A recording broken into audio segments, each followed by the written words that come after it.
नमस्कार। कभी सोचा है कि जिस हवा में हम सांस लेते हैं, जो पानी पीते हैं या फिर दूर आसमान के वो तारे, इन सब में आखिर कॉमन क्या है? आज हम ना इसी रहस्य से पर्दा उठाने वाले हैं। उन बेसिक रूल्स को समझेंगे जो हमारे यूनिवर्स की हर चीज को बनाते हैं। तो चलिए शुरू करते हैं ये कमाल का सफर। सवाल जितना बड़ा लगता है ना, जवाब उतना ही सिंपल और पावरफुल है। और वो जवाब है पदार्थ या मैटर।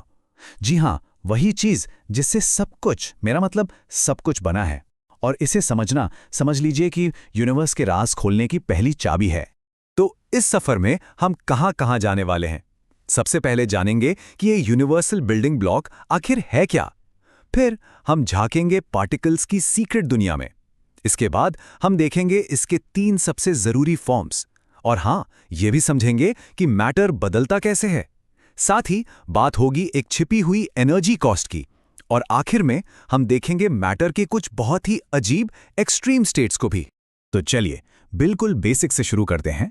पहला पड़ाव, द यूनिवर्सल बिल्डिंग ब्लॉक, यानी वो चीज जिससे पूरा का पूरा ब्रह्मांड बना है।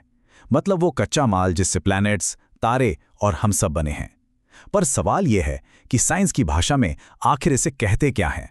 देखिए, इसकी परिभाषा बहुत सीधी है।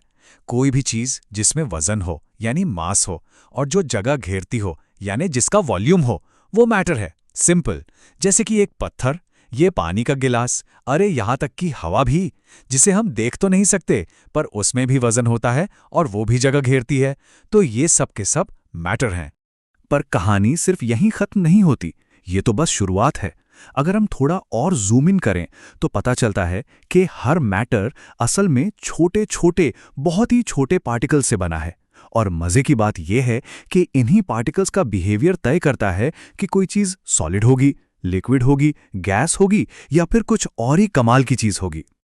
अच्छा, एक मिनट। अगर ये पार्टिकल्स इतने छोटे हैं कि दिखते तक नहीं, तो हम कैसे मान लें कि ये सच में हैं भी? कोई सबूत है? है, बिल्कुल है। और यहीं से हमारी जासूसी शुरू होती है। चलिए कुछ सबूत इकट्ठा करते हैं। और मजे की बात यह है कि इस रहस्य को सुलझाने के लिए किसी बड़ी सी लैब की जरूरत नहीं है। सारे सबूत हमारे आसपास ही हैं, हमारी रोजमर्रा की जिंदगी में। तो सबूत नंबर 1, गायब होती चीनी। कभी सोचा है, जब हम पानी में चीनी घोलते हैं तो वो एक जादू की तरह गायब हो जाती है और पानी का लेवल भी ज्यादा नहीं बढ़ता? ऐसा क्यों? क्योंकि पानी के पार्टिकल्स के बीच में ना खाली जगह होती है और चीनी के पार्टिकल्स बस उन्हीं खाली जगहों में जाकर सेट हो जाते हैं। ये उन अदृश्य पार्टिकल्स और उनके बीच की खाली जगह का पक्का सबूत है ना कमाल? सबूत नंबर 2, फैलती हुई खुशबू। सोचिए, कमरे के एक कोने में परफ्यूम स्प्रे किया और कुछ ही सेकंड्स में खुशबू पूरे कमरे में फैल जाती है। कैसे? क्योंकि परफ्यूम के पार्टिकल्स लगातार बिना रुके मूव कर रहे होते हैं। वो हवा के पार्टिकल से टकराते हुए घूमते घूमते पूरे कमरे पर कब्जा कर लेते हैं। इसी प्रोसेस को डिफ्यूजन कहते हैं। और ये इस बात का पक्का सबूत है कि पार्टिकल्स हमेशा मोशन में रहते हैं, खासतौर पे गैस में तो बहुत ही तेजी से। और हमारा आखिरी सबूत, पार्टिकल्स का आपसी अट्रैक्शन। जी हां, ये पार्टिकल्स सिर्फ घूमते ही नहीं है, बल्कि एक दूसरे को अपनी तरफ खींचते भी हैं। और पता है, इसी खिंचाव की ताकत में ही सबसे बड़ा राज छिपा है। यही फोर्स तय करती है कि कोई चीज सॉलिड क्यों है, लिक्विड क्यों है या फिर गैस क्यों है। तो अब हमारे पास 3 सुराग हैं: पार्टिकल्स के बीच खाली जगह, उनका लगातार मोशन और उनका आपसी अट्रैक्शन। अब चलिए देखते हैं कि ये तीनों मिलकर मैटर के 3 सबसे कॉमन फॉर्म्स यानी सॉलिड, लिक्विड और गैस कैसे बनाते हैं। ये टेबल देखिए, इसमें पूरी कहानी साफ है। सॉलिड्स में देखें तो पार्टिकल्स के बीच अट्रैक्शन इतना ज्यादा है, इतना मजबूत कि वो बेचारे बस अपनी जगह पर वाइब्रेट कर सकते हैं, हिल नहीं सकते। इसीलिए सॉलिड का शेप और वॉल्यूम फिक्स होता है। अब ठीक इसका उल्टा देखिए गैस में। यहां अट्रैक्शन लगभग है ही नहीं, तो पार्टिकल्स पूरी तरह से आजाद हैं, जहां मर्जी वहां घूमते हैं और पूरे कंटेनर को भर देते हैं। और लिक्विड, वो इन दोनों के बीच की एक बहुत ही इंटरेस्टिंग स्टेट है। पर एक सवाल है, क्या कोई चीज हमेशा सॉलिड या हमेशा लिक्विड ही रहती है? नहीं, बिल्कुल नहीं। मैटर की स्टेट्स को बदला जा सकता है, और इसे बदलने के लिए हमारे पास 2 मैजिकल टूल्स हैं, एनर्जी और प्रेशर। इसका सबसे बढ़िया एग्जाम्पल है पानी। सोचिए, बर्फ के अंदर पार्टिकल्स एकदम कसकर एक दूसरे से बंधे हैं, बस अपनी जगह पर कांप रहे हैं। अब जैसे ही हम उसे हीट देते हैं, मतलब एनर्जी, तो पार्टिकल्स को ताकत मिल जाती है।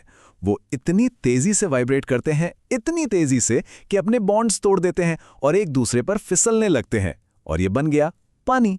अब हम इसे और गर्मी देते हैं और एनर्जी, तो ये पार्टिकल्स इतने पावरफुल हो जाते हैं कि वो पूरी तरह से आज़ाद होकर हवा में उड़ जाते हैं, और ये बन गई भाप यानी स्टीम।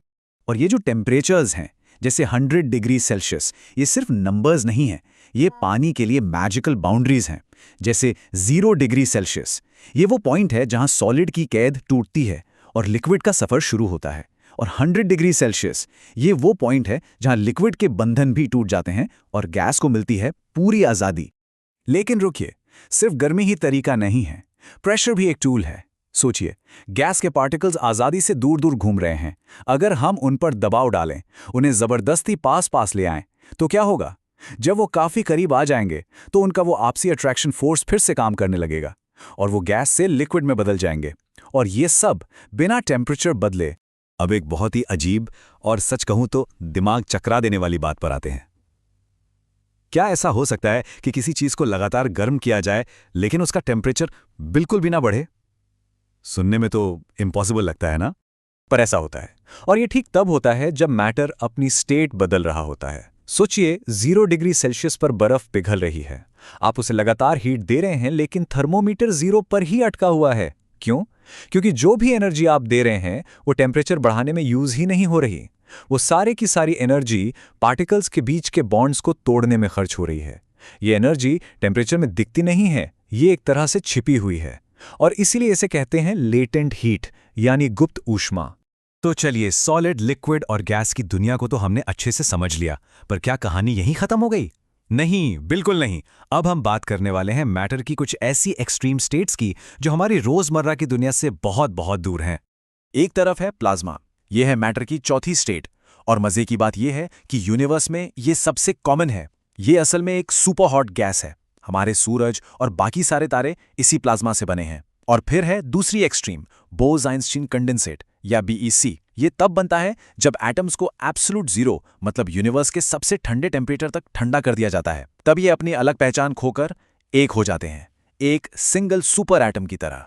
तो आखिर में हमने क्या सीखा? यही कि मैटर कोई एक फिक्स चीज नहीं है, बल्कि एक बहुरूपिया है जो एनर्जी और प्रेशर के इशारों पर अपना रूप बदलता रहता है। हमने 5 स्टेट्स देखी, पर शायद ये तो बस शुरुआत है। सवाल ये है कि अगर हम टेम्परेचर और प्रेशर से मैटर को बदल सकते हैं, तो और कौन-कौन सी नई स्टेट्स हैं जो बस बनाए जाने का इंतजार कर रही हैं?